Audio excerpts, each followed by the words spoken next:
¿Qué tal amigos? Y así como les había prometido, esta entrevista para el día de hoy es con una persona a quien yo le admiro muchísimo y que además es una de mis fans favoritas porque me sigue en todas las redes sociales, le pone me gusta a todo lo que digo, aunque sea una pavada, siempre está ahí amorosamente detrás de todo lo que hago.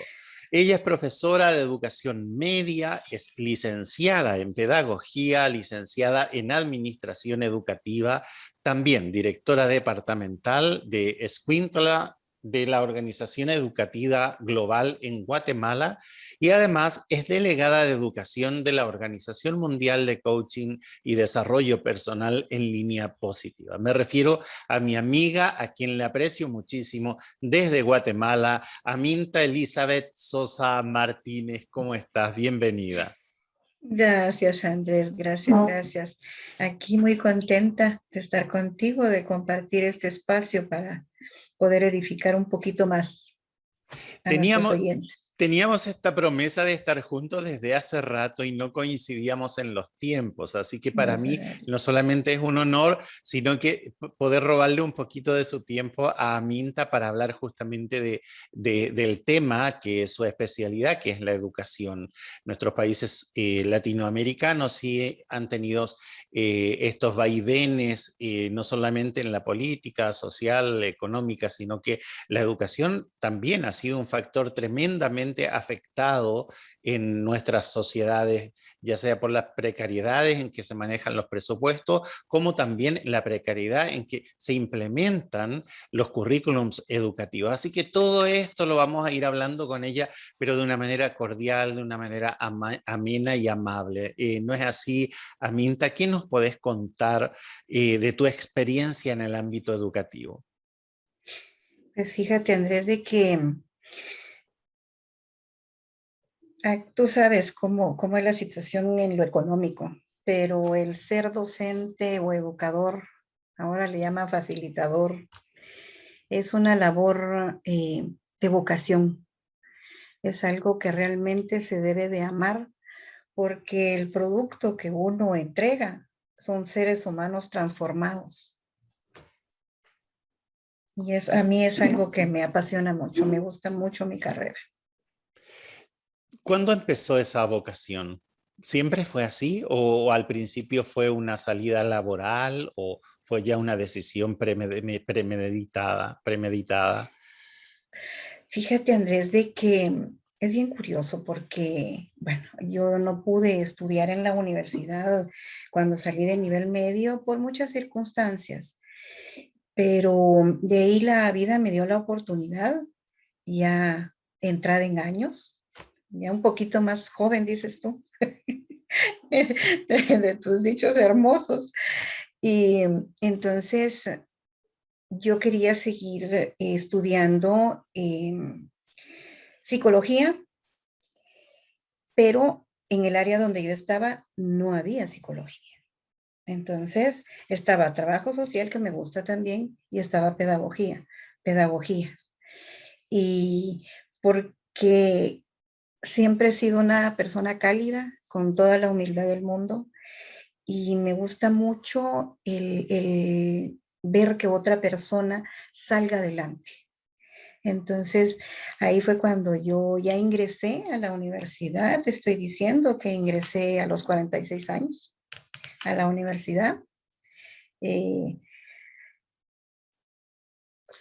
fue antes, fíjate, perdí los años, fue antes, pero ya tenía 41, tenía 41. Entonces, eh, y logré sacar todo lo que tú leíste y entonces fue algo que siempre me apasionó. O sea, yo tenía un enfoque, pero al estar ya dentro de la universidad y de los cursos, las prácticas, el contacto, definitivamente es lo mío. La docencia es lo mío. Ha cambiado mucho en los últimos años la educación de mitad del siglo XX, que es la educación que nosotros recibimos. eh, no sé, 50 años después, 60 años después, en algunos casos, en muchos de estos países se ha ido deteriorando, o al menos es lo que refleja el, las costumbres sociales, ¿no? Es lo que está reflejando tanta violencia, tanta drogadicción, entre otros males. ¿Me podrías hablar de eso? Sí, obviamente, yo recuerdo en el tiempo de niña, cuando uno era muy memorístico, ¿sí? En el tiempo que yo estudié era muy memorístico y me recuerdo que geografía, ¿no? Uno tenía que marcar señalar los ríos, los volcanes y la motivación era una regla así de gruesa y así de grande, donde le decían a uno, si se equivoca, ahí va, ¿verdad? Entonces uno muy concentradito, pero el problema es de que lo memorístico es solo para el instante. Entonces ahora se está trabajando para que el saber y el aprender sea para la vida, Ujú. ¿sí? Aunque la diferencia es de que antes había respeto, antes se practicaban los principios y valores de una manera diferente. Y al maestro, Ahora con el maestro era el maestro y se le respetaba, ¿no? Y los padres validaban también la figura del maestro. sí, sí, en aquel entonces, si el maestro llamaba al padre para decirle cómo iba el estudiante y no iba tan bien, entonces el padre apoyaba al maestro para que el niño pues mejorara. Ahora no. Ahora llegan, bueno, ahora estamos virtual, pero aún virtual, como decimos aquí en mi país, con la espada desenvainada. Mire, ¿por qué hizo perder a mi hijo? O sea, no Claro. llegan a preguntarte qué pasó, en qué falló, sino que por qué el docente hizo perder o le puso muy baja nota a su hijo. Sí, los valores han cambiado y pienso que la globalización, la tecnología trae muchos beneficios, pero también trae esa desventaja, la desvalorización. Claro. Ahora, mencionabas el tema de la memorización. Yo recuerdo que en el primer año de la secundaria tuve que memorizar la égloga primera. No sé si alguna vez habrás leído, pero que, no sé si el profesor tenía algo de sádico contra nosotros, pero nos hizo memorizar la égloga primera y encima otra vez en castellano castizo, en castellano antiguo, ¿no? Entonces, yo no sé qué pretendía el sistema educativo de la época o qué resultados pensaban que podríamos tener memorizando ese tipo de cosas, ¿verdad? Eh, La, la métrica, yo recuerdo que la métrica, fíjate que es de poesía, pero la métrica, y era que, oh, que te lo tenías que saber de memoria, así de sí, memoria, ya te digo, la motivación era una pequeña regla, ¿verdad? claro. Y dice uno, es interesante y es importante, pero si te motivan de esa manera, tú lo haces porque está obligado, no es algo que te nazca, no es algo que te hagan que lo ames para que entonces tú quieras aprenderlo. Exacto. Sin embargo, en aquella época también se cultivaban los valores, ¿no? Sí, en ese tiempo había más respeto. En ese tiempo el profesor era una figura muy importante dentro de la sociedad, dentro de la comunidad educativa, pero ahora ya se desvalorizó, se desvalorizó. Tiene también mucho que ver porque algunos docentes han fallado, ¿sí? Dentro de ese quehacer y eso ha hecho también, es parte de, ¿verdad? Hay que aceptarlo y eso es parte de lo que ha venido a desvalorizar el trabajo de un docente. Aminta, y hablando de valores, ¿cómo ves, cómo crees que desde el plano educativo podríamos contribuir a la sociedad restaurando los valores perdidos? ¿Se puede? ¿Hay algo que se pueda rescatar todavía? Pienso que sí, pero es un trabajo muy arduo. Muchas veces desde casa no se dan. Y muchos docentes dicen, pero es que nosotros no podemos con tanta carga, porque eso es algo que tienen que aprender en casa y cómo vamos a venir nosotros aquí a hacerlo, pero lo debemos de hacer, lo debemos de hacer, porque si no hay respeto, no se enseñó respeto en casa, pero tú estás dando una clase, tienes que eh, imponer, porque ahí sí que no se puede de otra manera, imponer el respeto. ¿Sí? Invitarlos a que se respeten ellos para que puedan respetar a sus pares y al contexto en el que están. El tema de la globalización es un factor que influye también, no solamente en la toma de decisiones a nivel de un comercio global y todo eso, sino que además afecta a las sociedades porque hay un intercambio cultural demasiado vertiginoso, demasiado rápido. Antes los cambios culturales ocurrían después de 20, 30 años, que algo se imponía en Europa, llegaba a Latinoamérica. Ahora es instantáneo. Alguien se cayó en París y lo sabemos al minuto. ¿Cómo ves el tema de la tecnología implementado o complementario al sistema educativo? Fíjate que es bien importante, es bien importante. Yo recuerdo que desde antes de la pandemia habían empresas que ya estaban dedicadas a implementar la tecnología dentro de los establecimientos educativos. Nos tenía muy limitado. O sea, se daba computación solo el catedrático que tenía computación y el resto nada que ver.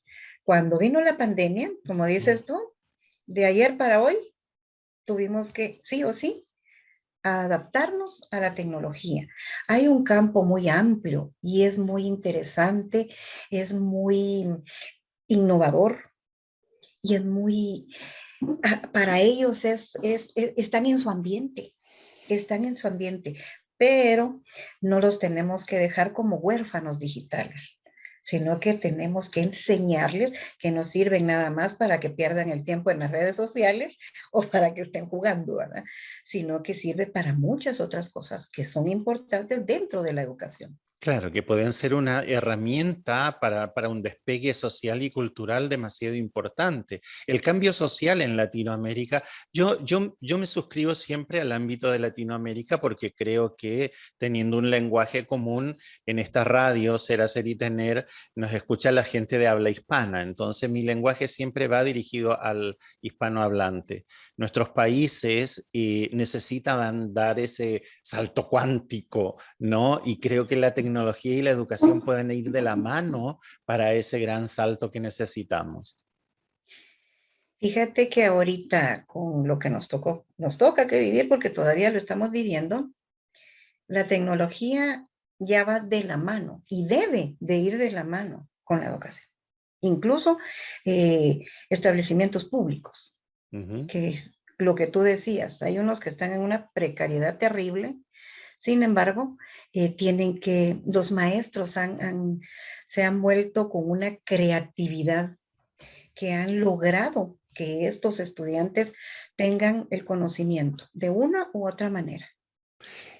Tu currículum dice directora departamental de la Organización Educativa Global en Guatemala, ¿sí?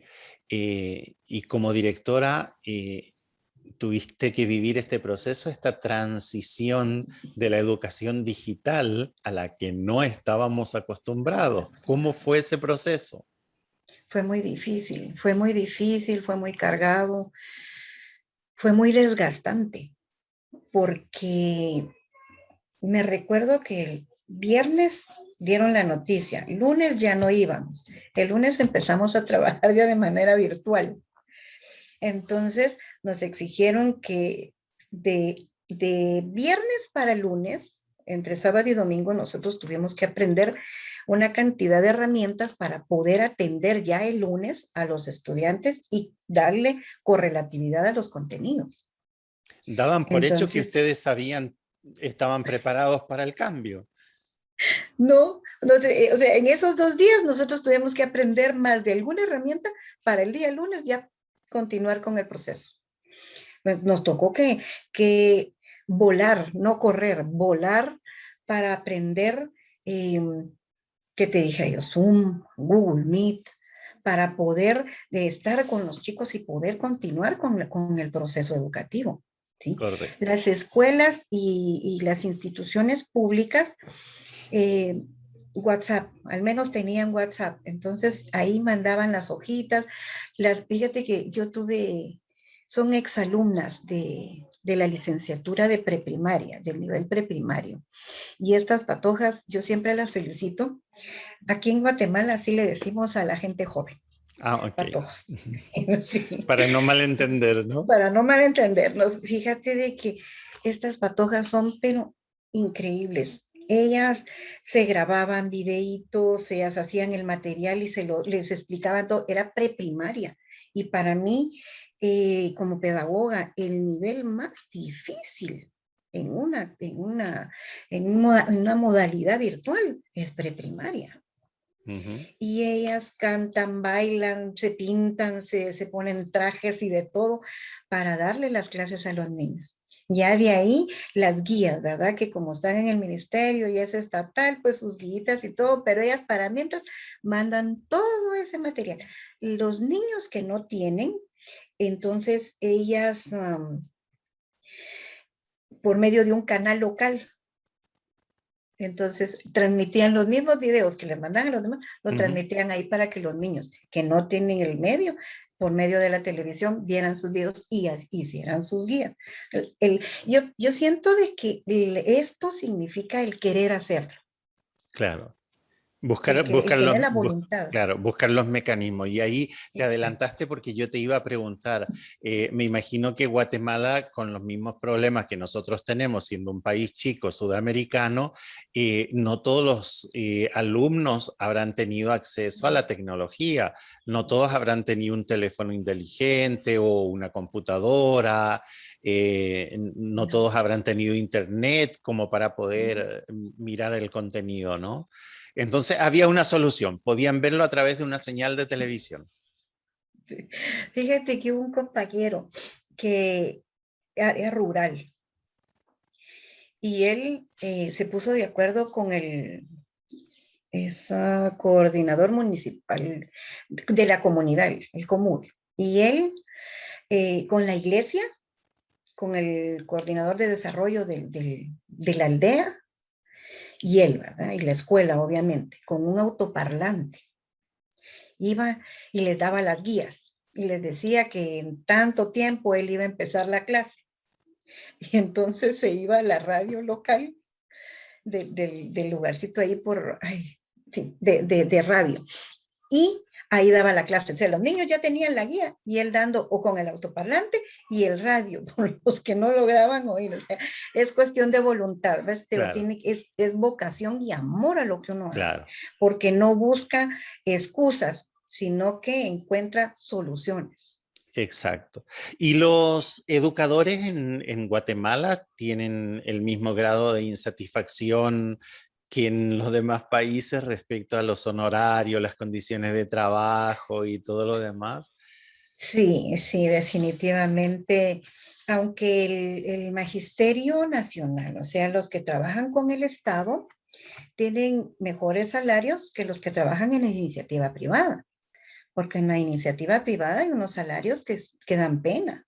Ah, Sin ok, embargo, la necesidad de tanto del maestro, ¿verdad? Y como del establecimiento, que son establecimientos pequeños, eh, sí está la insatisfacción del salario, pero yo sé que siempre está el pero del salario, pero la satisfacción de saber que estás trabajando en lo que te gusta, yo creo que a veces eso compensa bastante el poco salario que puedan ganar. en lo personal, Aminta aprovecha todas nuestras conexiones, webinars, cursos, talleres, charlas, todo lo que la tecnología nos ha podido brindar para compartir con nosotros en Línea Positiva, la Organización Mundial de Coaching y Desarrollo Personal, porque entiendo, Aminta, que parte también de esa voluntad de la que hablas, de ese amor, esa entrega para el trabajo, tiene que ir acompañado de una preparación permanente, constante, que no termina nunca la preparación, ¿verdad? Yo siempre digo de que el docente no se puede dar el lujo de no seguir aprendiendo. El docente debe de estar en constante aprendizaje. Y ahorita con la tecnología que cambia de hoy para mañana, tenemos que seguir, tenemos que seguir. Este hilito no se debe de romper, Correcto. de estar en constante aprendizaje. porque no puedes dar algo que no tienes. Y respecto al coaching, que nos brinda también herramientas muy interesantes para el desarrollo personal y para poder potenciar aquellas cosas que tiene el individuo, ¿piensas que en algún momento podríamos llegar a implementarlo dentro del sistema educativo para que los maestros tengan estas herramientas a mano? A mí me encantaría, a mí me fascinaría. Ese es un sueño para mí, el poder involucrar el coaching en el ámbito educativo. Sería maravilloso. Sería maravilloso porque tú y yo sabemos lo que representa, ¿sí? El coaching en un ser humano. Imagínate implementarlo a nivel corporativo con los directivos y todo el personal, y de ahí con cada docente y con nuestros chicos, que definitivamente eso es lo que se espera, que ellos sean los que brillen ¿Qué resultados con el maravillosos trabajo nuestro. podríamos tener? Aminta, para ir terminando, también sabes que somos esclavos del tiempo en los medios, ¿no? Eh, una última reflexión y quiero que sea respecto a tu futuro, a tus sueños, a tus objetivos. ¿Qué hay dentro de esa cabecita, dentro de ese corazoncito para los años que siguen? Fíjate de que sigo en constante aprendizaje. Ujú. Yo salgo de un curso y ya estoy en otro.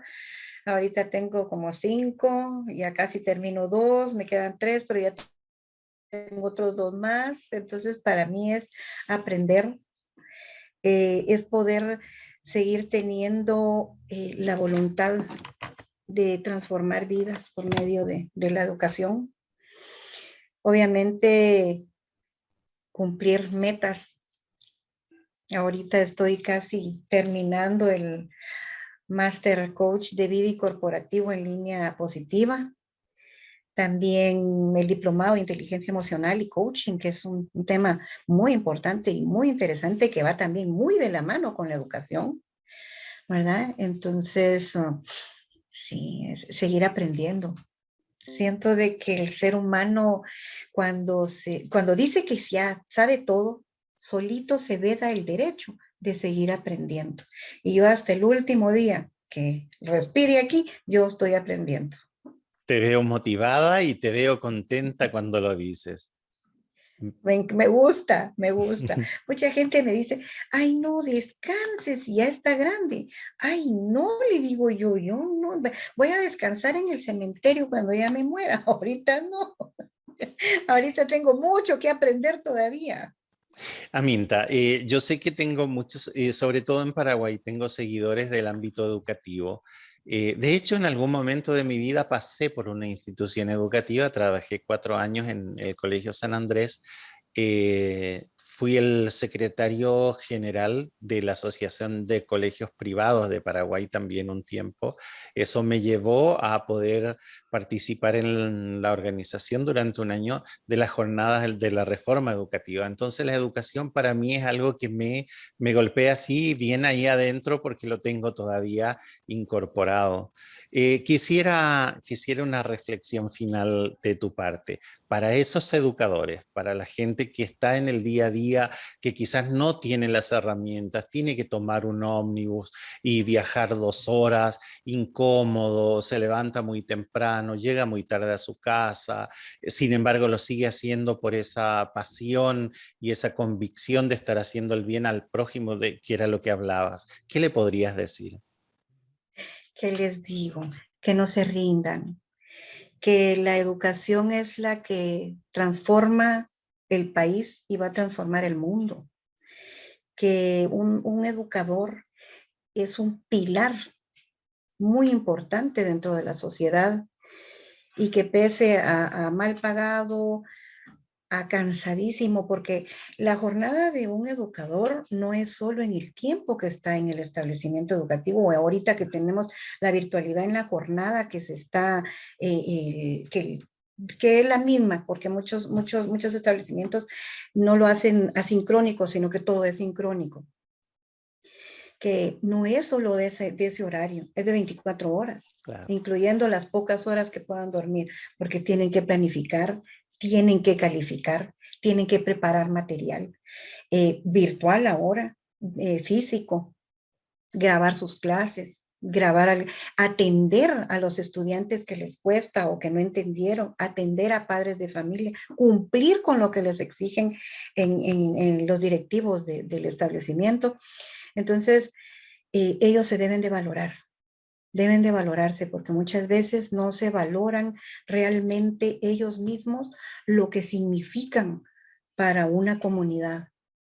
Ellos son un pilar importante para el desarrollo de sus comunidades y que eso sea un motivador de saber de que ellos son parte importante dentro de la sociedad y la satisfacción personal de ver a sus chicos ir saliendo, creciendo, desarrollándose, eh, cambiar de ambiente, lograr ellos mismos, sus pupilos, junto con ellos, lograr el desarrollo. Yo siento de que no se cansen, que no se cansen. Yo sé que el cuerpecito se cansa, pero que ese amor y que esa pasión los impulse a seguir con mucho ánimo y con mucha devoción a este loable, porque es una loable labor la del docente. Muchísimas gracias, Aminta. Aminta Elizabeth Sosa, profesora de educación media, licenciada en pedagogía y directora departamental también de Escuintla, se dice, de la Es, Organización Educativa Global de Guatemala y además delegada de En Línea Positiva a la Organización Mundial de Coaching y Desarrollo Personal. Una persona maravillosa, ya tendremos oportunidad de seguir conversando con ella en otro momento. Yo quiero cerrar, antes de cerrar el bloque, quiero cerrar con algo que leí el día de hoy justamente en el contexto de la educación. En Japón, la única persona que tiene el derecho de no inclinarse delante del emperador es un educador, es un maestro. Es porque ellos en su cultura reconocen que sin la labor del maestro el emperador no podría ser quien es. Bueno, nos despedimos. Vamos a una pequeña pausa y volvemos. En el siguiente bloque continuamos con nuestro tema y buena música. Venimos enseguida.